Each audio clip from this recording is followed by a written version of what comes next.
Ready? Want your tea? A cup of tea? Cheers.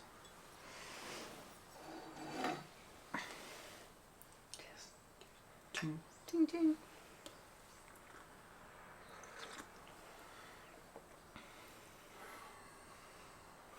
How do we start I this? don't know. I was going to make some really lame joke about how I found a pen in the kitchen and it wouldn't work, and then I turned it over and it had 2 lines on it. Already starting the dad jokes. Already starting the dad jokes. I'm just going to place that over there somewhere. Yeah, so that's where we're at. Well, a week, 2 weeks into knowing. No, I guess a week into knowing. Just, yeah, a week and a half into knowing. Yeah, so pretty fresh into discovering that Libby is pregnant, and all the thoughts and emotions and feelings and sensations that go alongside that. We've both been navigating, and you know, the question, is this something we want to go ahead with, being that it wasn't planned, and what does it even look like, what does it even mean? I mean, it wasn't, and it was as well, though, right? I mean, I guess it was a thought that neither of us talked about. And yeah, when you have this many magical people in your life, there's always people who can see things. And even before I met Libby, like 2 years ago, I remember as I was leaving London saying to my friend, oh yeah, within a few years I'll have my partner and a child, and that sounded like a great idea 2 years ago, because it sounded like it's years away. And now here we are, and it's feeling very real. And yeah, how's the experience been for you so far? What's been going through your mind, and how's your body been feeling? Yeah, I think it's definitely been a roller coaster, hey, from like the moment that I found out initially. I had this crazy wild dream that John and I were in amongst a group of people, and there was this guru that was going around and giving advice to everyone, and he kind of stopped halfway and then quickly turns around and faces me and comes over and places a hand on my stomach and tells me I'm pregnant. And I woke up from that dream being like, oh fuck. So new from that moment, and had also had other experiences weeks before that was like, oh, you're going to get pregnant soon, sooner than you think. And a couple of other people kind of tuning in being like, yeah, sooner than you think. But didn't realise it was this soon. So it's not that it's not a welcomed thing. But this past week has definitely been a roller coaster of emotions. Yeah, no, for me there's been all sorts of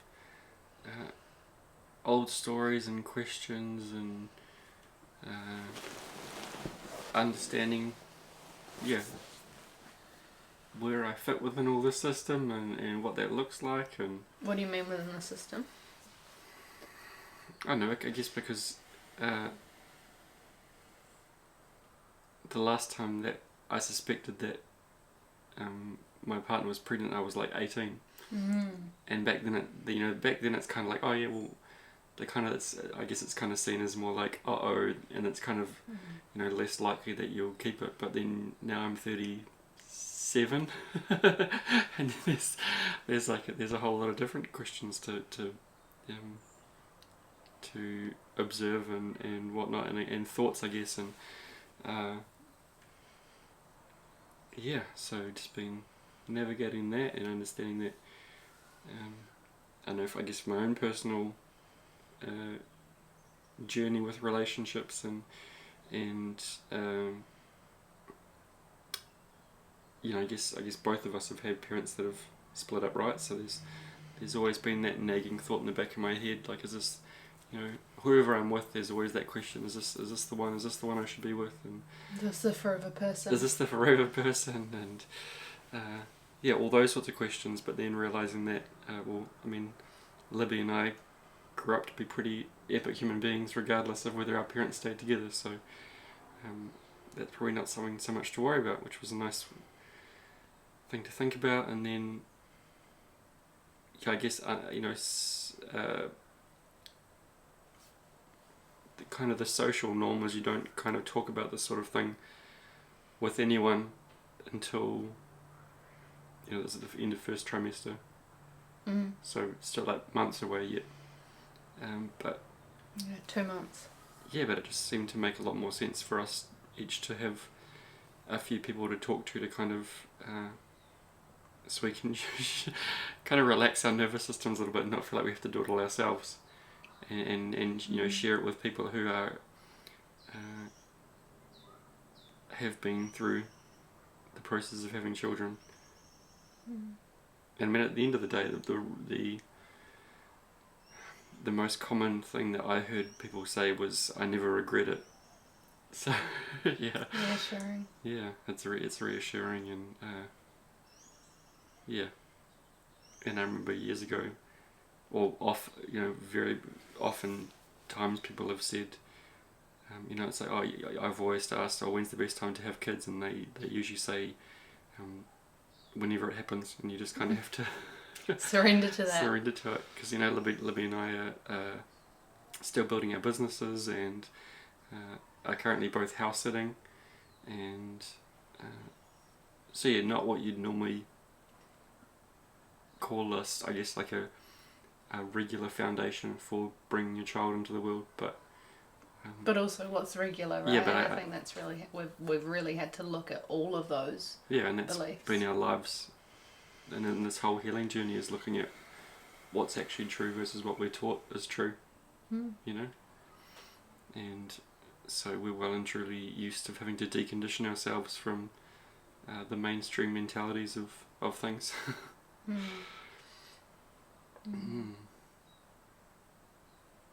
yeah, it's been a wee roller coaster, hasn't it? Yeah, I guess speaking into my past and history around pregnancy is, I had a miscarriage 3.5 years ago. So this experience now, it's definitely brought all of that back up. Like, even I found out initially, and my resistance to telling you, just because I was so afraid that you were gonna like leave me or not want to be a part of it, and so it brought up all of that. But eventually it was, I told you within 24 hours, because I was like, I just need, and like you said, right, like telling the people that we've needed to tell, because we're at a point where we're not hiding anything. Like, it just shares the load as well. So that problem shared is a problem halved. Not that it's a problem, but it's definitely something to like. It's a challenge to navigate. Yeah, exactly. But also challenge is an opportunity, right? So yeah, we were definitely in and out of all sorts of different emotions, like excitement. I remember within the first 24 hours there was for sure the excitement there. I remember when you first told me we were lying in bed, and I was like contemplating it, but also being like, oh, I thought I'd react differently if someone told me this. I was surprised how you reacted. Just observing that and be like, oh, that's interesting. Yeah. But I don't think it really landed until a few days later, and then all of a sudden I was hit with the anxiety, and I remember going out to, did we go see some of your friends, or? It was a friend's birthday. A friend's birthday. And there was like 15 of our closest friends. Yeah, everyone asking about how we were, and I had massive anxiety as well. Yeah, I just felt a bit nauseous most of it. Yeah. But feeling, how are you feeling now? It's becoming more and more real, and I think the conversation that we had yesterday, I think there was a couple of friends that we told that really softened it all for us. Like, I really see their greatest success being their family, and it's so beautiful to witness them as parents and how they hold their family, and yeah, it's really inspiring. So when we spoke to them, they were just so supportive of all of the things Yeah, and then after our conversation yesterday about really actually we're doing this. Well, I think let's backtrack it a fraction, because I think understanding human design was, because I've been researching a lot about that and understanding more about that, and because I guess because to a certain extent it's like, there's plenty more opportunities to have children, but realistically with the fertility rates and whatnot, it is actually becoming more and more challenging, and it wasn't something I'd ever really considered before, so it was interesting to hear that from a human design perspective. And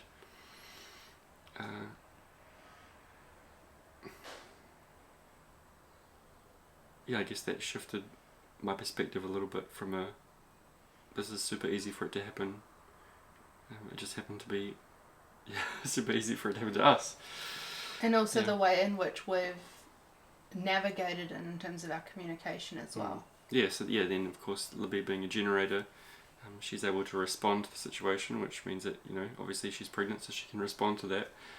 But myself being a projector, just making sure we do everything really correct in regards to that system, so that there's the least amount of resistance possible and things are done correctly according to the energetics. So in a roundabout way, getting Libby to invite me, as I'm a projector, I need to be invited, invited me to be a dad, which is hard for me to even say now. I'm like,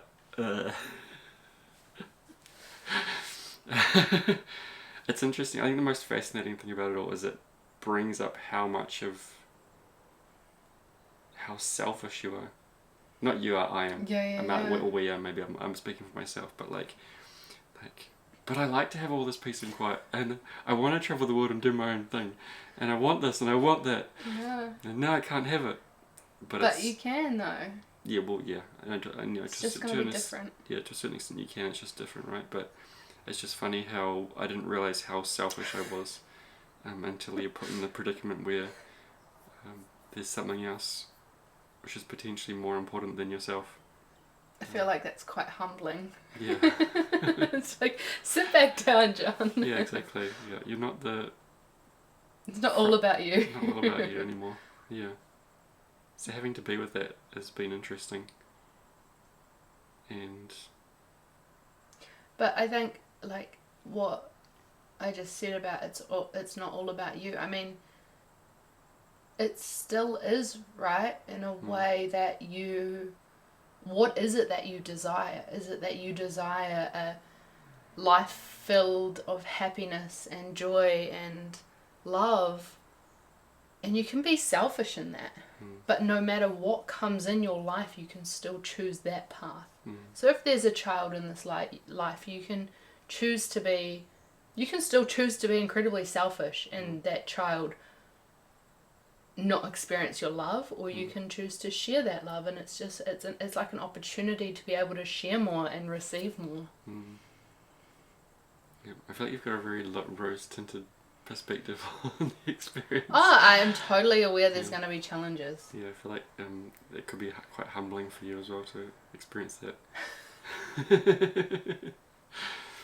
Yeah, I think there's also part of me that is just, my heart is opening more and more and more, and the thought of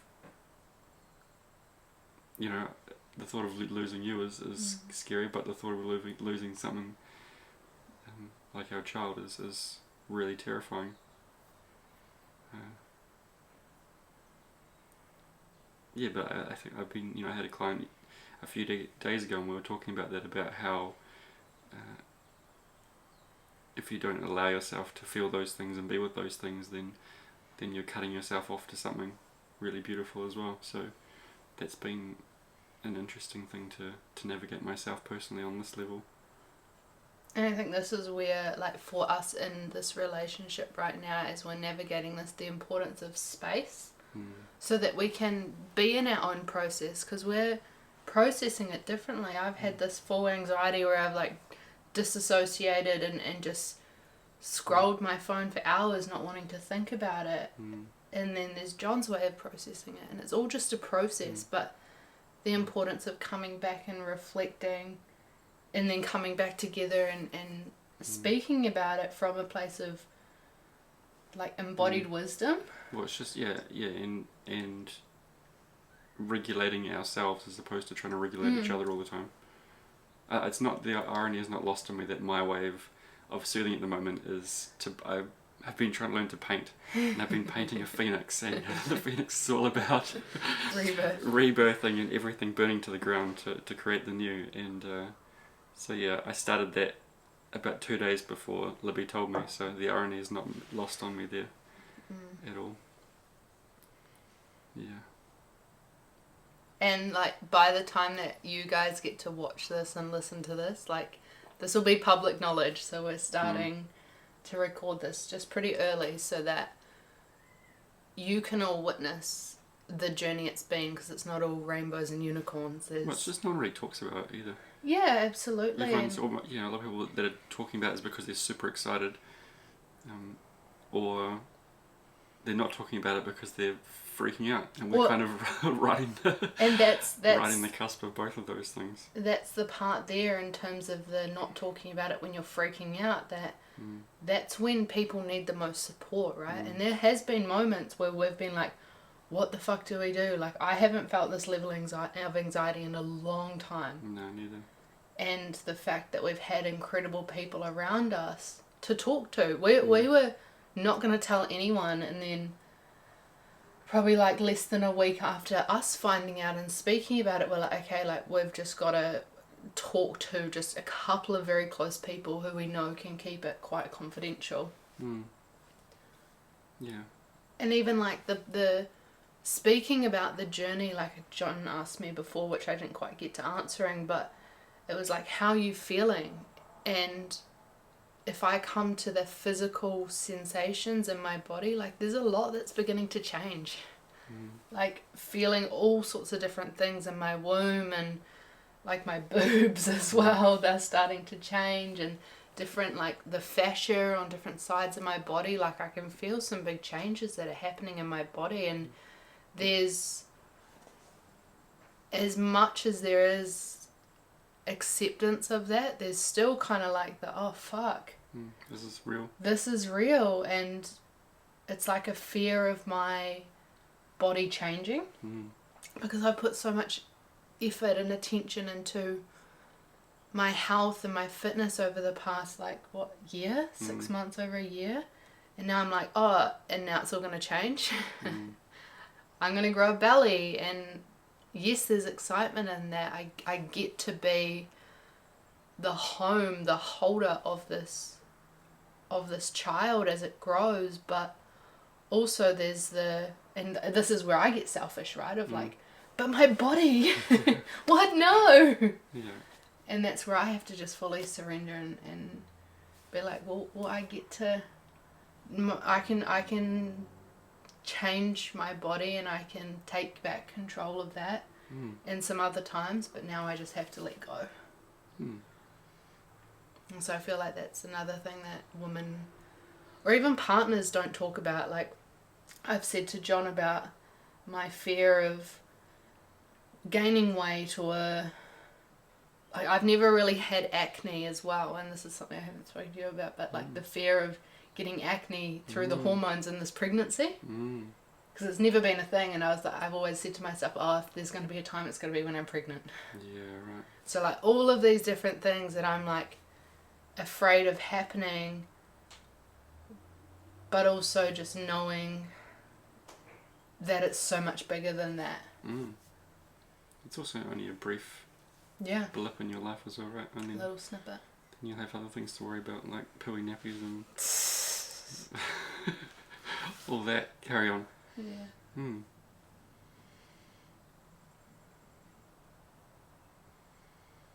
guys want to speak to? I get to tell your family next week. Yeah, I can go up to Auckland and tell my family, which is going to be interesting. Yeah, I think that for my family, there's, I guess it's just for families in general, right? We all have very different ways of how we imagine to parent, and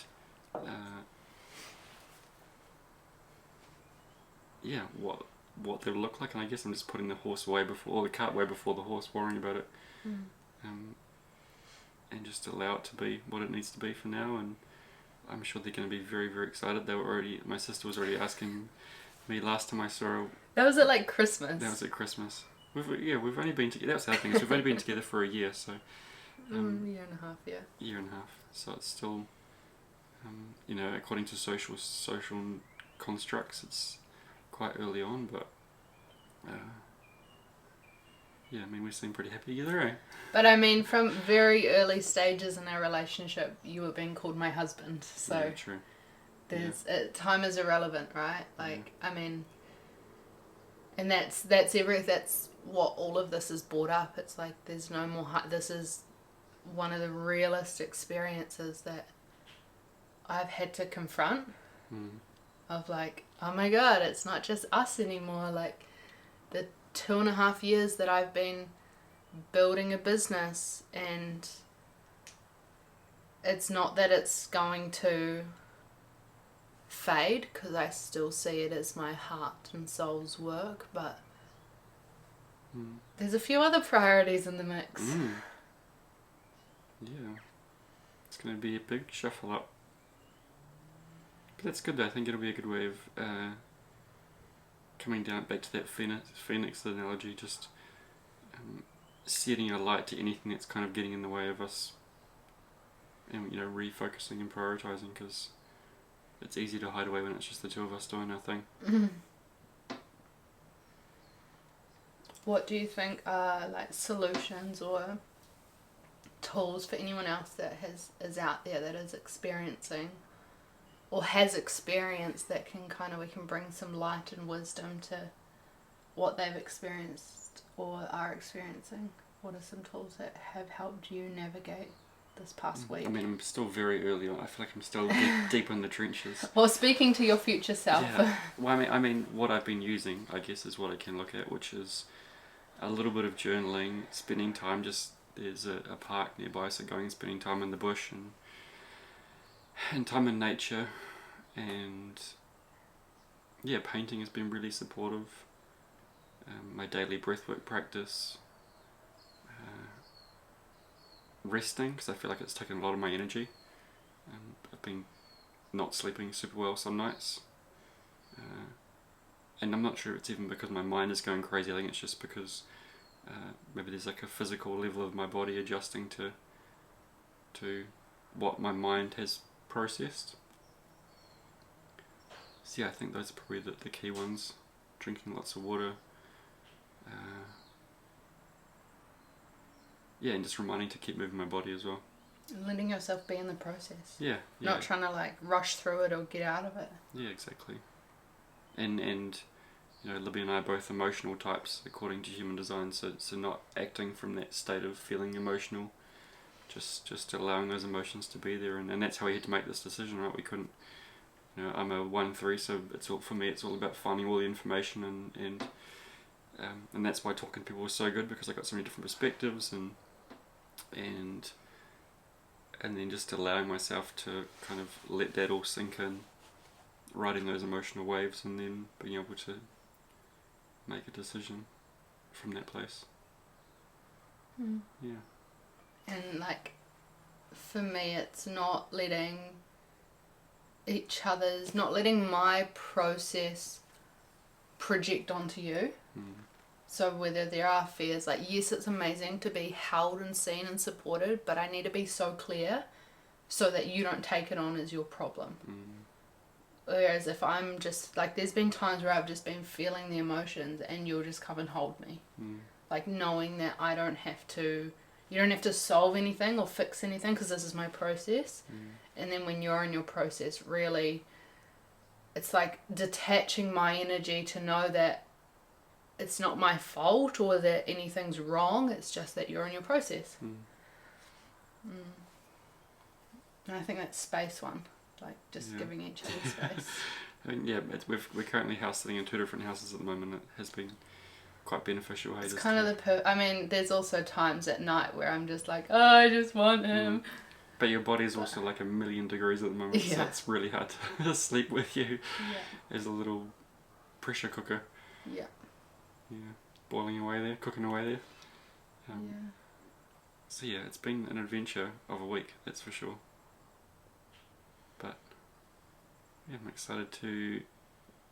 Yeah, well, and that's the other thing, right? Because it's so early on that we have no idea what could happen in this situation, and maybe no one will ever see this, because those are the real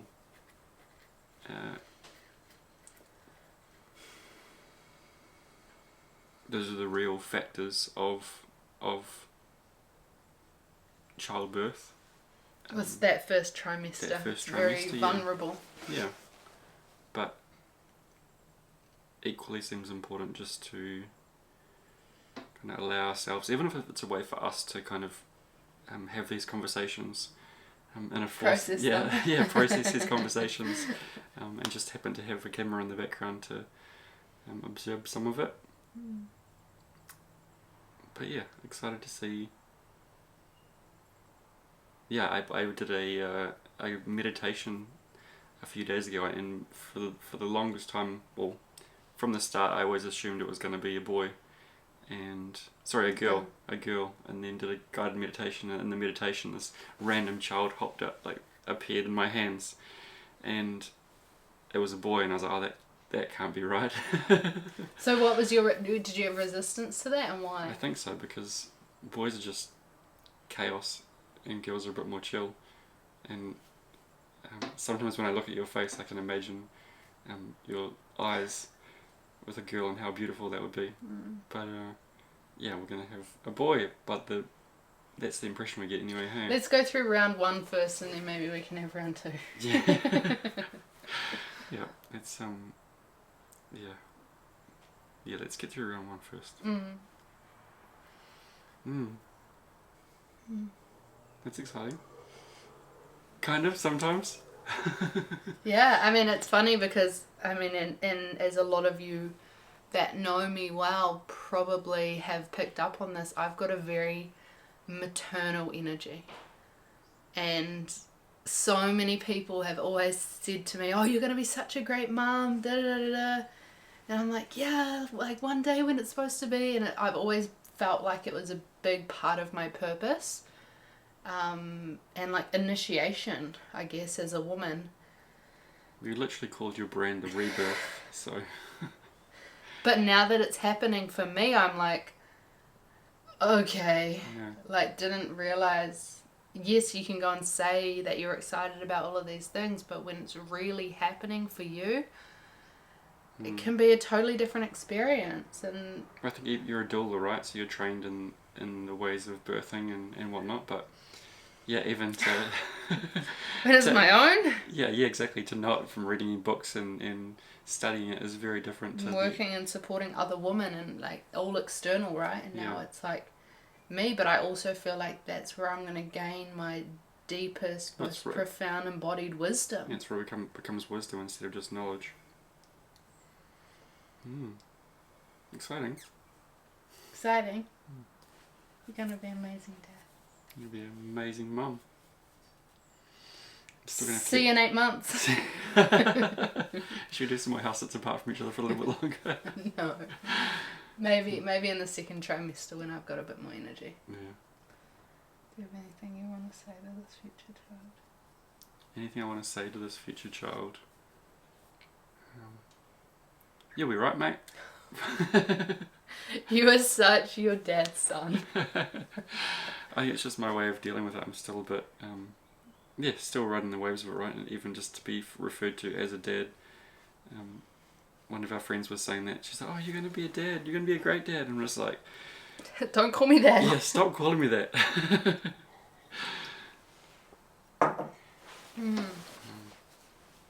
Alright, should we close it up there? So that's all, you'll be right. I'm very excited to meet you. Sometimes. All of the time. All of the time. Below all of the resistance and anxiety. Yeah, below all the fear of how it's going to work. There's part of me that's very, very excited. And know that we're going to have heaps of fun together. And you're going to teach me lots. And I hope you like travelling, because you'll be doing lots of that, lots of adventures. I kind of feel like I'm going to be third wheeling this relationship. Yep. But you, what do you got to say to him? I just want them to know what true love is. Like, I want them to be able to come into an environment that is met with truth, but also just love. And amongst all, like realness though, not just like this fake act as if everything's okay. Like, have your process, go through the emotions, but to come back to love. Because I mean, children have emotions, right? But I want them to know what it feels like to feel safe in that love. Just to be safely supported and seen in that process. Amongst all of the emotions.